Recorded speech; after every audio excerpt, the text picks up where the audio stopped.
एक लड़का और एक आदमी कितना जोर जोर से शोर मचा के कहता है कि मेरी भाई वर्जिन है और मैंने उसकी वर्जिनिटी को तोड़ा है, जैसे ये किसी वॉर में बिल्कुल जीत हासिल करने जैसा हो। आज इस वीडियो में बात करूंगी कि फीमेल की वर्जिनिटी एक्चुअली टूटती कैसे है, और एक्चुअली ये टूटती है तो आपको पता कैसे चलता है, कैसे पता करें कि कोई वर्जिन है या नहीं, क्या और मल्टीपल रीजंस हो सकते हैं, कितनी है इसमें सच्चाई, उसके बारे में बात करेंगे। बात कर रहे थे कि वर्जिनिटी कैसे टूट जाती है। वर्जिनिटी की अगर मैं बात करूं तो उसका पता लगाने का जो आम आदमी को पता है वो एक ही मेथड है, दैट इज हाइमन। हाइमन क्या होता है? हाइमन फीमेल की योनि के ऊपर एक पतला सा मांस का स्ट्रक्चर होता है या एक टिश्यू होता है जो कि पहली रात को टूटता है। किसी भी नॉर्मल लड़के से जिससे साइंस की बहुत ज्यादा नॉलेज नहीं हो या वो डॉक्टर मेहता को नहीं सुनता हो तो उसे यही समझ में आता है कि वो पहली रात को टूटता है और टूटने के बाद उसमें ब्लीडिंग होती है। हाय, मेरी वाइफ को तो पहली रात को ब्लीडिंग ही नहीं हुई है, तो इसका मतलब है उसने मुझे पागल बनाया है और वो वर्जिन नहीं है, वो झूठ बोल रही है और मुझे उसे तलाक दे देना चाहिए। ऐसा एक्चुअली नहीं है। आपको एक्चुअली पता है कि 50% से ज्यादा ऐसे केसेस प्लास्टिक सर्जन्स के पास आने लगे हैं जहां फीमेल आर्टिफिशियल हाइमन भी जुड़वा सकती हैं।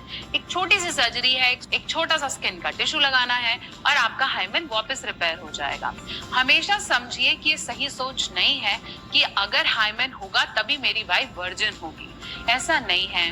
बहुत बार कभी कभार हॉर्स राइडिंग करने से, स्कूटर पर दो पांव इधर उधर रख के बैठने से, या फिर अगर मैं बात करूं कि बहुत ज्यादा झुक के कोई एक्टिविटी करने से हाइमन टूट सकता है। और कई फीमेल्स में तो बचपन से ही हाइमन नहीं होता और कई फीमेल्स में इतना स्ट्रॉन्ग हाइमन होता है कि पहली रात को टूटता ही नहीं है और लाइफ टाइम रहता है। तो ये कोई इंडिकेटर नहीं है। हाँ, 50% से ज्यादा फीमेल्स को ब्लीडिंग होती है, बट जिनको नहीं भी हुई है उसका ये मतलब नहीं है कि वो वर्जिन नहीं है। अब बहुत सारी फीमेल्स मुझसे ये क्वेश्चन भी पूछती हैं कि भाई मैंने मास्टरबेट किया है, मैंने फिंगर इंसर्ट करा है, तो क्या मेरी वर्जिनिटी टूट जाएगी इससे? ऐसा बिल्कुल भी नहीं है। और अगर टूट भी गई, एक्सटेंसिवली आपने बहुत सारे नेल्स यूज किए और बहुत जोर जोर से किया और उससे आपको ब्लीडिंग आ गई, ऐसा टूट भी जाए, तो इतना कोई ये मेजर इशू नहीं है। साथ साथ समझें कि मेंस्ट्रुअल कप का प्रयोग करने से भी आपकी वर्जिनिटी टूटती नहीं है।